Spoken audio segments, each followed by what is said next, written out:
देख रहे हैं न्यूज़ वन इंडिया और मैं हूं आपके साथ सपना शर्मा। डेंगू, जिसे सामान्य भाषा में हड्डी तोड़ बुखार कहा जाता है, इन दिनों काफी तेजी से ये फैल रहा है। लोग इसकी चपेट में आ रहे हैं और गंभीर रूप से बीमार हो रहे हैं। हॉस्पिटल में डेंगू से मरीजों की जो लंबी लंबी कतारें हैं वो साफ तौर पर देखी जा सकती है। इस बीमारी से कैसे पार पाया जाए, कैसे खुद को सुरक्षित रखा जाए, अगर आपके आसपास भी डेंगू फैलाने वाले मच्छर हैं तो ये जानकारी आपके लिए बेहद खास है। अब ये रिपोर्ट देखिए।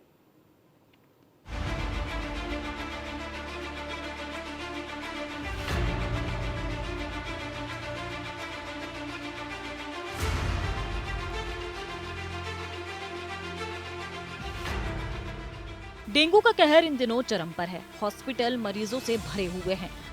आम आदमी से लेकर मंत्री तक इसकी चपेट में है। घर के अंदर और घर के बाहर पाई जाने वाली डेंगू मच्छर की 2 प्रजातियों ने शहर वासियों को परेशान कर रखा है। गर्मियों के बाद बारिश राहत भरी जरूर होती है, लेकिन अपने साथ ये कई बीमारियां भी लेकर आती है। इस समय जगह जगह पर जल भराव की समस्या है। डेंगू एक खतरनाक बीमारी मानी जाती है जो संक्रमित मच्छरों, विशेष रूप से एडीज एजिप्टी के कारण होती है। आमतौर पर उच्च श्रेणी का बुखार, जोड़ों में दर्द और चकत्ते जैसे शुरुआती लक्षण अधिकांश रोगियों के लिए समान होते हैं। अधिकांश डेंगू रोगी बिना किसी गंभीर जटिलता के ठीक हो जाते हैं। डेंगू का अधिक गंभीर रूप, जिसे डेंगू शॉक सिंड्रोम या फिर डेंगू रक्तस्रावी बुखार कहा जाता है, लापरवाही करने पर ये बीमारी गंभीर हो सकती है। इसे प्रभावी वेक्टर नियंत्रण पहल और आपके अपने घर में उचित स्वच्छता के माध्यम से रोका जा सकता है। डेंगू से बचाव के लिए पानी के कंटेनरों को नियमित रूप से ढकें और साफ करें। आम घरेलू सामान जैसे पालतू जानवरों के लिए पानी के कंटेनर, प्लांटर, डिश और फूलों के गुलदस्ते मच्छरों के प्रजनन स्थल के रूप में काम कर सकते हैं, क्योंकि मच्छर अपने अंडे खड़े पानी में देना पसंद करते हैं। डेंगू से बचाव के लिए अपने घर को साफ सुथरा रखें। घर के अंदर और बाहर कबाड़ छोड़ने से बचें, जिसमें संभवतः मच्छर और उनके अंडे हो सकते हैं। इसके साथ ही डेंगू से बचाव के लिए मच्छरदानी का प्रयोग करें, ताकि सोते समय आप कीड़ों के काटने से सुरक्षित रहें। हालांकि डेंगू एक व्यक्ति से दूसरे व्यक्ति को नहीं फैलता, लेकिन डेंगू बुखार से पीड़ित किसी व्यक्ति को काटने के बाद मच्छर संक्रमित हो सकते हैं। डेंगू के मरीज ना बढ़े, इसके लिए डॉक्टर्स अपने आसपास सफाई व्यवस्था रखने के अलावा और पानी वाली जगहों पर मिट्टी के तेल का छिड़काव करने की सलाह दे रहे हैं। डेंगू का वायरस एडीज नामक मच्छर के काटने से फैलता है। ये मच्छर दिन और रात दोनों वक्त काटता है। इसके लिए जरूरी है कि घर या घर के आसपास पानी ना भरा रहने दें। कूलर और खाली बर्तन जिसमें बारिश का पानी भर सकता है, उन्हें साफ रखें। आमतौर पर एडीज मच्छर साफ पानी में ही पनपते हैं।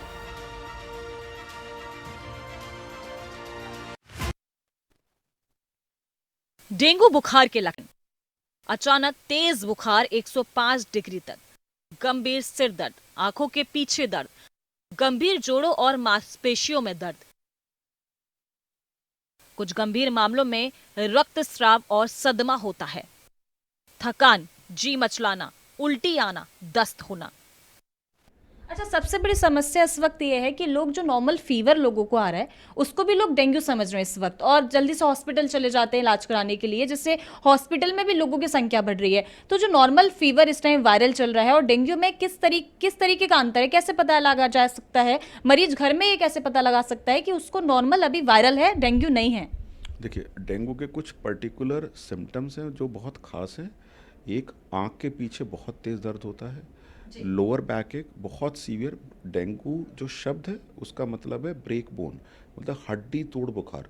अगर आपको बुखार के साथ आपके शरीर में इतना ज़्यादा दर्द हो कि आपको लगे कि मेरी हड्डियाँ टूट रही हैं, मांसपेशियों में बहुत सीवियर पेन है, आपका फीवर परसिस्टेंटली 102 के ऊपर है और दवाई लेने के बाद नहीं उतर रहा, या जो मैंने स्किन के मैनिफेस्टेशंस बताए, आपको खाना खाने में दिक्कत हो रही है, तो ये मोटे रूप से सिम्टम्स हैं जो आपको समझ लेना चाहिए कि मुझे सिंपल वायरल की बजाय कुछ और हो सकता है, और आपको अपने डॉक्टर को, जो भी आपका प्राइमरी फिजिशियन है, उससे आपको सलाह। क्या डेंगू में मुंह सूख जाता है? जांच करें कि क्या रोगी का मुंह और होंठ सूखे हैं। डेंगू के संपर्क में आने वाले लोगों में निर्जलीकरण बहुत आम है।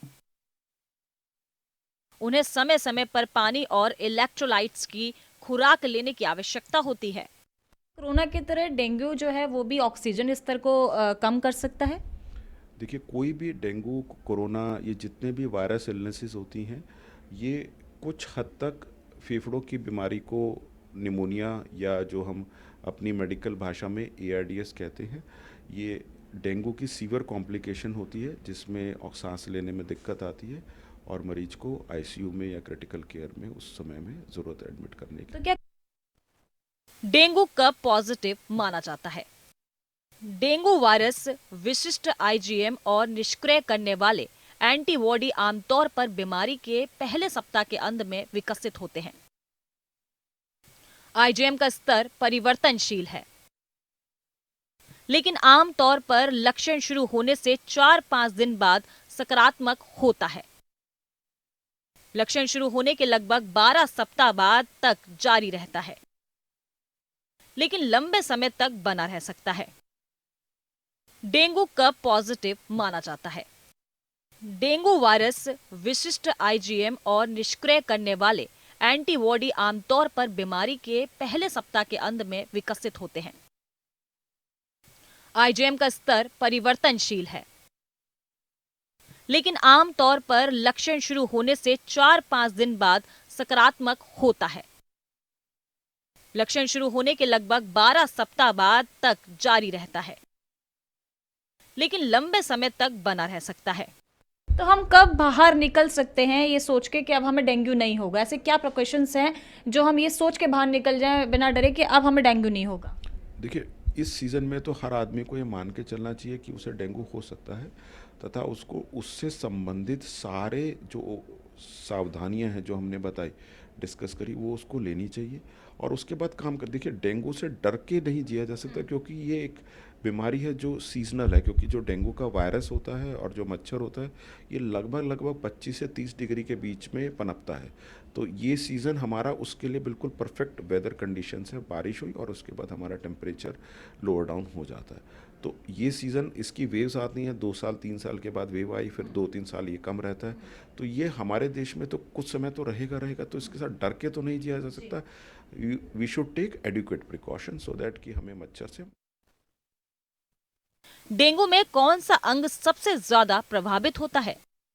गंभीर डेंगू बुखार में फेफड़े, लिवर या दिल को नुकसान पहुंचता है। मरीज अचेत अवस्था में पहुंच जाता है।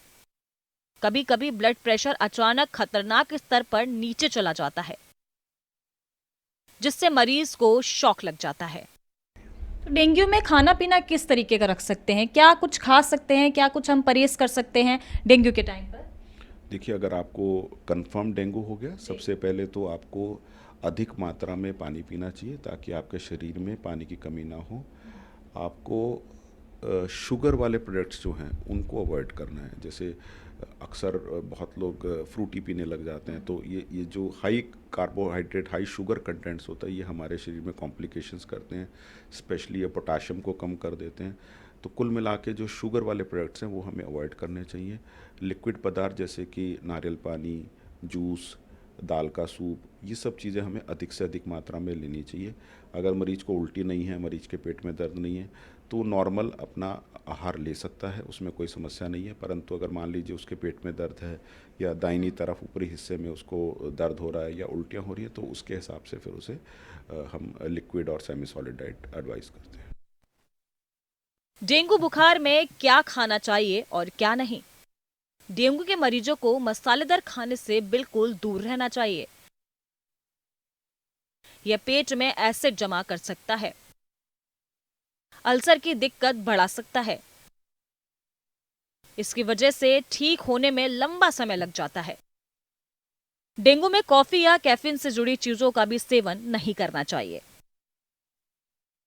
डेंगू बुखार में देखिए, प्लेटलेट्स एक शरीर के रहने वाली सेल्स हैं। जैसे हमें कोई भी साधारण सा कट लग जाता है, उसके बाद कुछ समय में हमारा ब्लड क्लॉट कर जाता है, ये प्लेटलेट्स नामक सेल से होता है। अब जायज़ बात है, जब ये प्लेटलेट्स कम होंगे तो शरीर में स्पॉन्टेनियस ब्लीडिंग की संभावना बढ़ जाती है। प्लेटलेट्स कम होना सिर्फ डेंगू का लक्षण नहीं है, मलेरिया में भी, टाइफाइड में भी, और ऐसे पता नहीं कितनी बीमारियों में प्लेटलेट्स कम हो सकते हैं, तथा सिर्फ नॉर्मल डेंगू में प्लेटलेट्स नॉर्मल भी रह सकते हैं।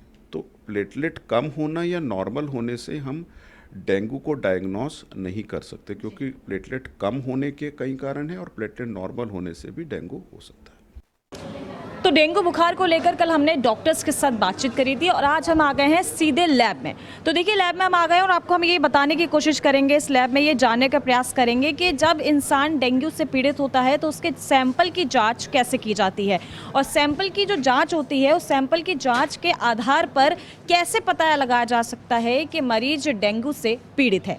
तो चलिए यहाँ पर जानने का प्रयास करेंगे। यहाँ पे सैंपल्स को हम आपको दिखाएंगे, छोटी छोटी बारीकियाँ हम आपको समझाएंगे कि कैसे पता चलता है कि इंसान को जब बुखार है या वो डेंगू से पीड़ित है तो सैंपल जो यहाँ पे लाए जाते हैं उनको कैसे चेक किया जाता है। प्लेटलेट्स की हम बात करें, क्योंकि डेंगू में अक्सर देखा जाता है कि प्लेटलेट्स कम हो जाती हैं, तो वो भी हम यहाँ पर जाँच करने की कोशिश करेंगे, समझने की कोशिश करेंगे कि प्लेटलेट्स जो होती है वो कैसे दिखती हैं, और डेंगू जो होता है, डेंगू की जो जाँच की जाती है वो कैसा दिखता है, कैसे पनपता है डेंगू। तो ठीक है, यहाँ पे बात करेंगे, हमारे साथ कुछ डॉक्टर्स यहाँ पे मौजूद। तो आइए हम बात करते हैं डॉक्टर सुचि घईस, उनसे जानने की कोशिश करेंगे कि ये जो जांच का प्रोसेस है वो कैसे है। एक्चुअली जो जांच का प्रोसेस है इट्स वेरी सिंपल। जैसे अगर कोई पेशेंट की क्लिनिकल हिस्ट्री होती है, जैसे कि आप जो भी डॉक्टर को दिखाते हैं, if there is a history of high fever, तेज बुखार की अगर हिस्ट्री होती है, तो हम पेशेंट को लैब में जब लाते हैं तो वी टेक 2 सैम्पल्स। पहला एक होता है सीबीसी का सैंपल, जिसके वाया हमें प्लेटलेट काउंट। ये सीबीसी ये ब्लड से होता है, मतलब Right. खून की जो है जांच इससे की जाती है, उसके बाद आप इसे टेस्ट करते हैं। राइट खून है, राइट। ठीक है। तो ये खून जो है ये सीबीसी के सैंपल के लिए है, जिसमें हम हीमोग्लोबिन और प्लेटलेट, जो हमारा एक 2 मेन एंटिटीज़ हैं, वो मेजर करते हैं। देन डेंगू का जो टेस्ट पर से है वो इस येलो वाइल से किया जाता है। इसके अंदर जो है सीरम, जो सैंपल ब्लड को सेपरेट करते हैं, तो ये जो सीरम है इससे हम डेंगू का टेस्ट लगाते अच्छा, मतलब कि ये उस व्यक्ति का ब्लड है, उसमें आपने एक सीरम डाला है, हैं। नहीं, ब्लड है, उसको हमने सेपरेट किया है एक सीरम के जरिए सेपरेट किया गया है। और ये सीरम बना है, मतलब दिस इज़ द ब्लड का ही सीरम है, Okay. जिसके अंदर हम डेंगू का टेस्ट लगाएंगे। ठीक है, इससे होगा डेंगू का टेस्ट। ठीक है, बस तो उसके आप बाद मुझे कोई सैंपल आप दिखा सकते हैं कि किस तरीके से आप टेस्ट करते हैं। बिल्कुल बिल्कुल। अब जैसे ये सीबीसी का सैंपल है, तो मैं अभी अपने टेक्नीशियन से बोलूँगी कि वो आपको ये सैंपल रन करके दिखाएगी कि कैसे हम ये सैंपल रन करेंगे। नरेंद्र, एक सीबीसी का सैंपल रन करके दिखाओ।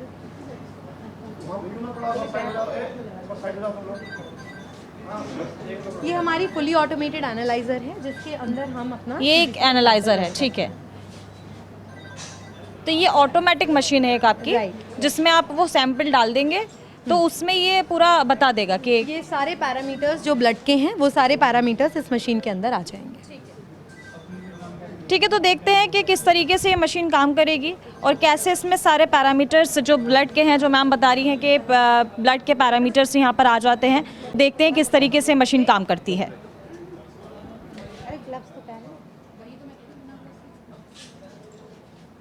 तो देखिए कैसे यहाँ पे मैं आपको दिखाती हूँ किस तरीके से यहाँ पर ये ब्लड रेड।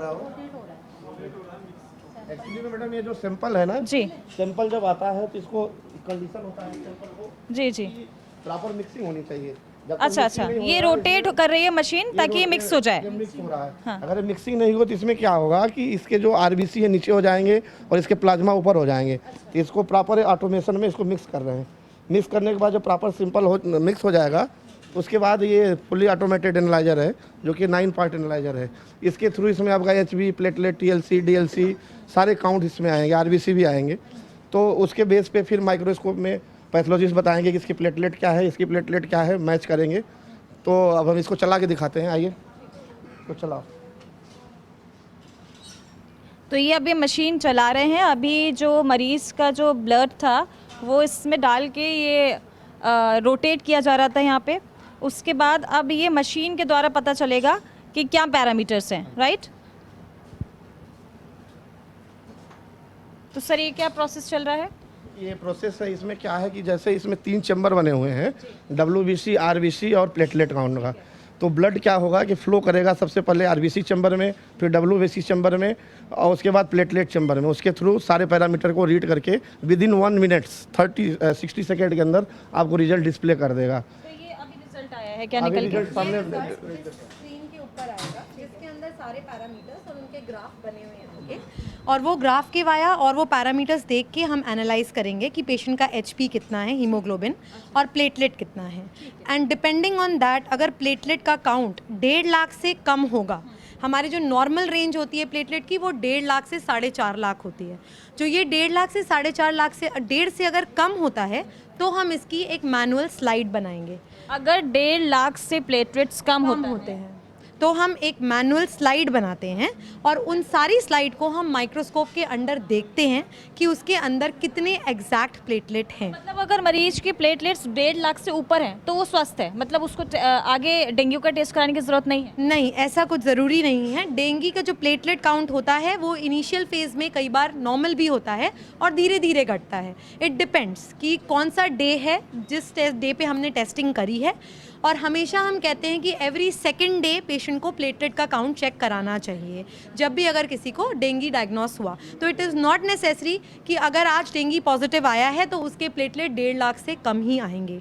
हो सकता है 2 लाख भी आएँ, हो सकता है 170 भी आएँ, 120 भी आएँ। और अगर वो फॉल ट्रेंड में हैं तो आपके हिसाब से, डॉक्टर्स के हिसाब से प्लेटलेट्स कितना आना चाहिए तो वो मतलब व्यक्ति जो है डेंगू से पीड़ित था या अभी नहीं है वो ठीक माना जाए? इससे इस प्लेटलेट काउंट से एग्जैक्टली अब हम नहीं बोल सकते कि पेशेंट को डेंगू है कि नहीं है। डेंगू का जो टेस्ट है वो आपका जो मैंने बताया कि अलाइजा मेथड या जो दूसरा मेथड है जो इस पीली वायल पे लगेगा उससे डिसाइड होगा कि पेशेंट को डेंगू है कि नहीं है। इससे हम सिर्फ प्लेटलेट का काउंट दे रहे हैं। प्लेटलेट एक ऐसा सेल है हमारी बॉडी का which is a very important part of blood, क्योंकि अगर प्लेटलेट घटेगा तो ब्लीडिंग के चांसेस बढ़ जाएंगे। खून के कत्थे जो जमने लगते हैं स्किन पर उनका बनने का चांसेस बढ़ जाएगा। इसीलिए प्लेटलेट का काउंट हमेशा 1.5 से 4.5 लाख के बीच में ही होना चाहिए। लेकिन अगर वो कम भी हो रहा है तो डिपेंडिंग कितना कम हो रहा है उस हिसाब से हमारा लाइन ऑफ मैनेजमेंट डिसाइड होता है। अगर प्लेटलेट का काउंट बहुत ज़्यादा कम हो रहा है तो हमें प्लेटलेट का बैग जो प्लेटलेट कॉन्सेंट्रेट होता है वो चढ़ाने की ज़रूरत पड़ सकती है। तो देखा आपने कि डेंगू का असर कैसा होता है। न्यूज़ 1 इंडिया की एक छोटी सी मुहिम थी, ये एक छोटी सी कोशिश थी आप तक ये बात पहुंचाने के लिए कि किस तरीके से डेंगू फैलता है और उसके बाद डेंगू की जांच जो होती है वो किस तरीके से की जाती है, कैसे डॉक्टर्स के पास आप जा सकते हैं और जो आपके ब्लड सैंपल्स जो होते हैं, जो आपकी प्लेटलेट्स जो होती हैं वो कैसे जाँच की जाती है उनके, और आप तक ये बात पहुँचाई जाती है, आपके पास रिपोर्ट पहुँचाई जाती है कि आप डेंगू का शिकार हो चुके हैं। तो आपसे हम ये दरख्वास्त करेंगे कि अपना ध्यान रखिए, सतर्क रहिए, स्वस्थ रहिए, और एक छोटी सी लापरवाही आपको इस बीमारी की ओर ले जा सकती है। और ये बीमारी जब बढ़ जाती है, बहुत आगे तक पहुंच जाती है, तो इससे मौत भी हो सकती है। तो आप अपना खास ख्याल रखिए और लापरवाही ना बरतें। घर से जब भी निकले तो पूरे कपड़ों में निकले, आसपास पानी ना भरने दें, कोई भी आसपास की जगह पर पानी इकट्ठा ना होने दें और अपना ख्याल रखें। तो देखा आपने डेंगू का असर कैसे होता है। न्यूज़ 1 इंडिया की एक छोटी सी कोशिश थी, एक छोटी सी मुहिम आप तक ये बात पहुंचाने के लिए कि किस तरीके से आप डेंगू से अपना बचाव कर सकते हैं और कितनी जल्दी हो सके, जितनी जल्दी हो सके आप डॉक्टर के पास जाइए। और अगर आपको बुखार महसूस हो रहा है, आपका बुखार लगातार आपको बुखार महसूस हो रहा है, वो उतर नहीं रहा है, तो तुरंत अपने डॉक्टर से सलाह लीजिए। और हाँ, लापरवाही, एक छोटी सी लापरवाही कारण बन सकती है डेंगू का। तो बस मैं आपसे इतना कहना चाहूँगी कि अपना ख्याल रखिए, आसपास पानी इकट्ठा मत होने दीजिए। और अगर आप कहीं घर से बाहर निकल रहे हैं तो पूरे कपड़े यानी कि फुल स्लीव्स कपड़े पहन के निकलिए। स्वस्थ रहिए, सतर्क रहिए।